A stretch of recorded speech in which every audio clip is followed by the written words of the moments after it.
chest, train my mind so I forget. Sink your teeth into my bones, dig me out, then fill the hole. Tear me apart. Hello everybody, Blood Heals here again, playing some League of Legends. We're playing Aatrox in the jungle. This is my guide on how to play Aatrox. This is how I play Aatrox. Starting off, I start with my E to build up the passive for the Blood Well, so you have the extra attack speed. And now on to the runes and masteries. For my runes, I actually go Armor Seals, a mixture of flat and scaling magic resist glyphs, AP quintessences, and attack speed seals. Or no, attack speed marks, sorry. Attack speed marks, not seals. For the AP quintessences, your E and your ultimate scale really hard off of AP, so you get a lot of extra damage early game. Here, starting off, the Shaco invaded me and took my red. But onto the masteries, I go 21-9, which is a lot different than most people think.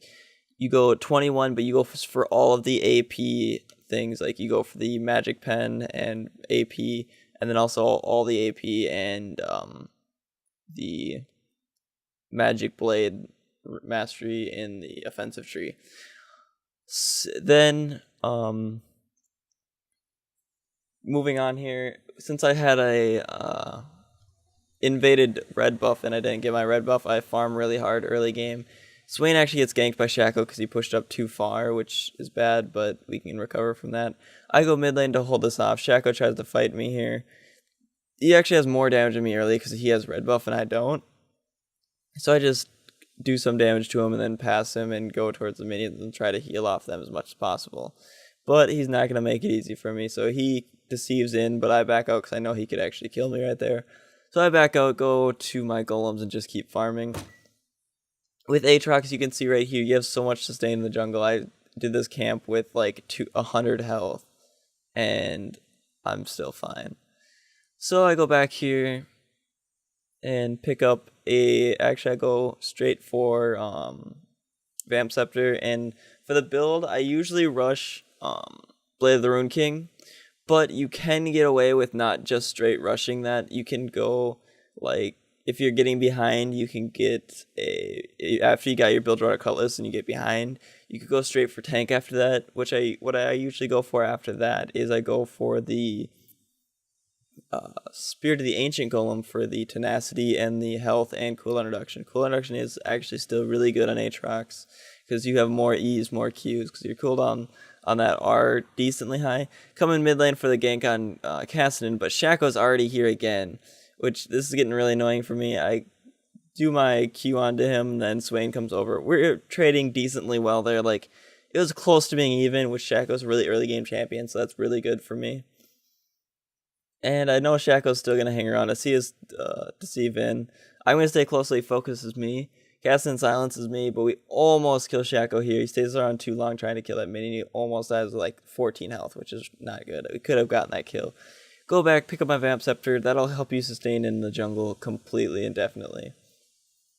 So I'm going to go farm some more, try to catch up with the Shaco because he stole my red buff early game.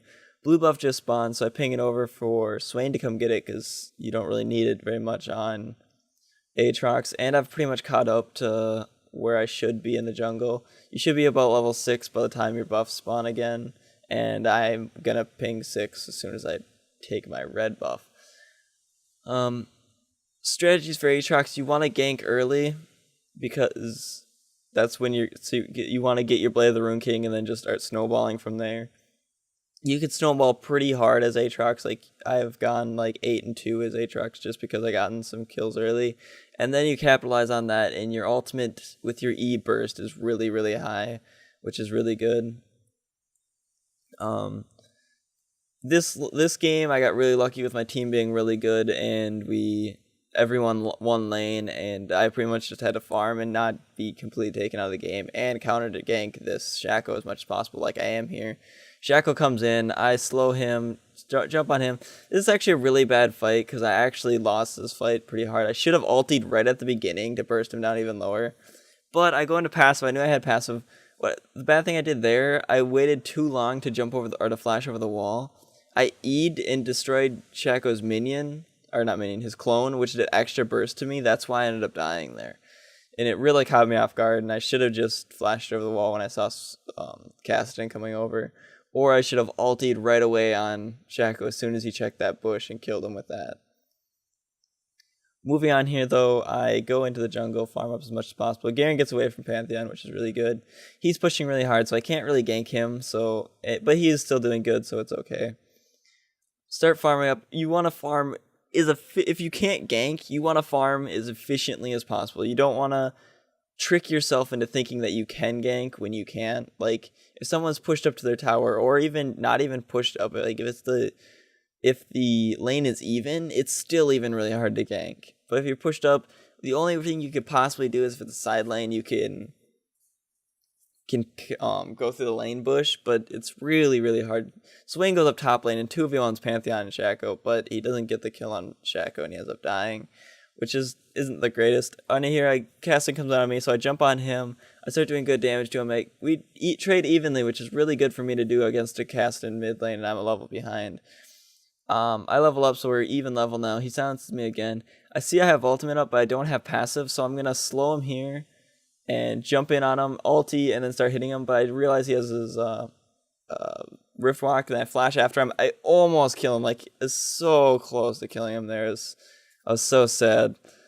Which my Bilgewater Cutlass didn't go off. I hit it, but it didn't go off here. So I go back into the lane, not really realizing that bot lane's MIA because of the fact that they're pushed up so far. And then Sona shows up, and I end up dying.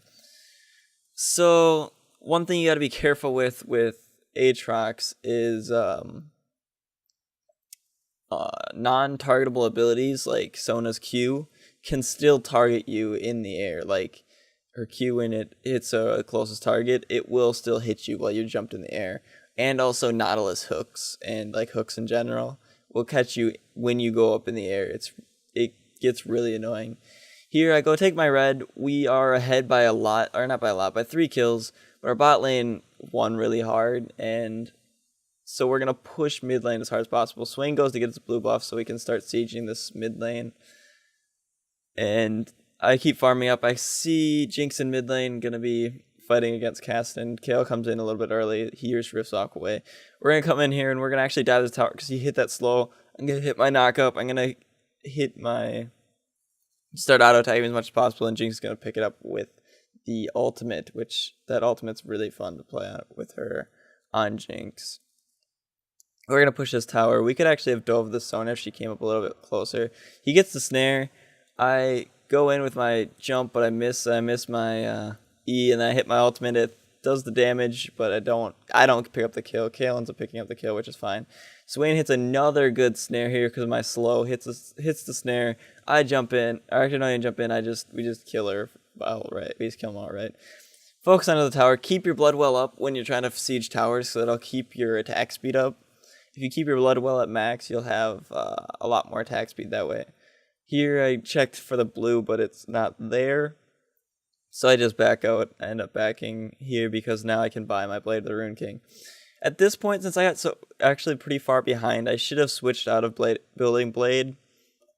But with my team, I was safe enough to build it and not get too far behind.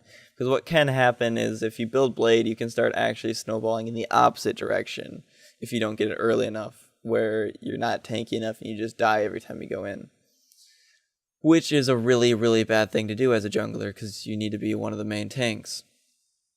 We go for this dragon because we get the pink ward on it. We see Shaco's box, but I'm confident enough that I can outsmite Shaco. So we go for the dragon. He deceives over the wall. I get the smite. That puts him in a very vulnerable position, so we kill him right away. Take out the ward. Start focusing on Fiora. Cassidy almost dies. Pantheon jumps in. I go on to Sona, which is probably a bad thing. She flashes over the wall here. I see I have my blood well up. I don't realize how much damage Pantheon can actually do, and he just straight bursts me. Kale comes in, though. We get a slow onto Pantheon. I keep going. Miss my slow onto Sona, which is really, really bad. If I would have hit that, we would have killed her a lot earlier. I end up going down, but I bait them into being able to for Swain to pick up, or for Garen to pick up a double kill, which is good. We ended up trading 2 for 2, or 3 for 2 that fight, but we got Dragon. I actually think it was 4 for 2 because I think we got someone over by red buff as well. but it was 4 for 2, and we got dragons, and we pushed mid up quite a bit, so it keeps the pressure on the map. Moving on here, Kassadin pushes back here. I go into my Spirit of the Ancient Golem. I usually go Spirit of the Ancient Golem, then after that, either go Randuin's Omen or Spirit Visage, depending on what kind of resistances you need. But I eventually end up getting both. The next item will be the one that I didn't pick up. We push up mid lane here, and the game's almost over because we're just going to siege this mid tower and just push down and win. Swain gets a slow, he Rift Rocks away. They get cut off so we can just focus this tower down. I try to build up my blood well as much as possible, start attacking the tower. If you actually want to burst a tower really fast, you can actually ultimate and get a lot of extra attack speed. And I ultimate, try to kill Kassadin. Garen gets a kill, burst him down, start hitting this inhibitor, and we're going to push in ultimate onto Sona, get the slow onto Pantheon, pick up that kill, go onto Sona. We can pick that up easily. Fiora and Shaco are both split pushing, which is a really bad idea because now they have no defenses here. So now we're just going to push in and get the Nexus towers because we have no one's backed yet and no one's alive. So we're going to focus on the Nexus towers here. And this is actually going to be the end of the game, guys. Thanks for watching, everybody. I hope this helps you on Aatrox. Any questions, leave them in the comments. Check out the channel for more League of Legends content, more jungling guides, more guides on. I'm going to have more support guides coming out, and also I'm going to be live streaming quite a bit as well. Thanks for watching, everybody, and I'll see you guys next time.